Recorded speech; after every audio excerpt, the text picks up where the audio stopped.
Hello शेतकरी बंधूंनो, तुमचे स्वागत आहे आपल्या हवामान अंदाज या YouTube चॅनलमध्ये। सर्वात मोठी बातमी येत आहे की विदर्भाकडे या काही भागांमध्ये काही ठिकाणी जास्त पाऊस होणार आहे, काही भागांमध्ये कमी, काही भागांमध्ये जास्त। शेतकरी बंधूंनो, त्यापूर्वी तुम्हाला एक विनंती करतो मी, तुम्ही आपल्या चॅनलवर नवीन असाल तर लगेच सबस्क्राइब करा आणि शेजारी बेल आयकॉन दाबून ऑल करा, जेणेकरून आपल्याला नोटिफिकेशन लगेच भेटेल।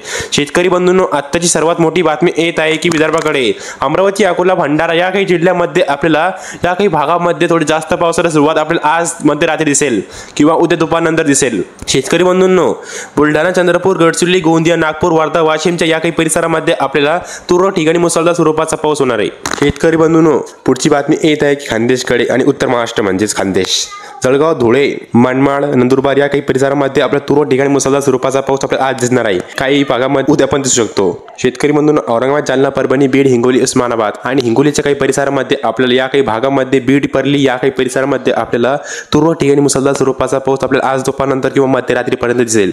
काही भागामध्ये कमी, काही भागामध्ये अति स्वरूपाचा, काही भागामध्ये सोसाट्याचा वारा, काही भागामध्ये ऊन जास्त राहील। शेतकरी बंधूंनो, ही आहे आजची बातमी। शेतकरी बंधूंनो, मुंबई, नाशिक, वलसाड, अहमदनगर, पुणे, पश्चिम महाराष्ट्र, वलसाडच्या या काही परिसरामध्ये आपल्याला तुरळक ठिकाणी काही भागामध्ये जास्त पाऊस होणार आहे, काही भागामध्ये अतिवृष्टी पाहायला मिळेल। जेजुरी, बारामती, दौंड, इंदापूर, वैजापूर, वजूळ, सातारा, गोरेगाव, चिपळूण, सातारा, कराड, विटा, कोल्हापूर, निपाणी, राजापूर, सावंतवाडीच्या परिसरामध्ये आपल्याला पुन्हा एकदा जोरदार स्वरूपाचा पाऊस आपल्याला 18 तारखेनंतर दिसेल।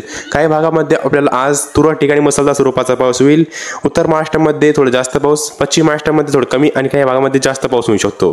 शेतकरी बंधूंनो, भेटूया पुढच्या माध्यमातून। तुम्ही आपल्या चॅनलवर नवीन असाल तर लगेच सबस्क्राइब करा असेच हवामान अंदाज पाहण्यासाठी।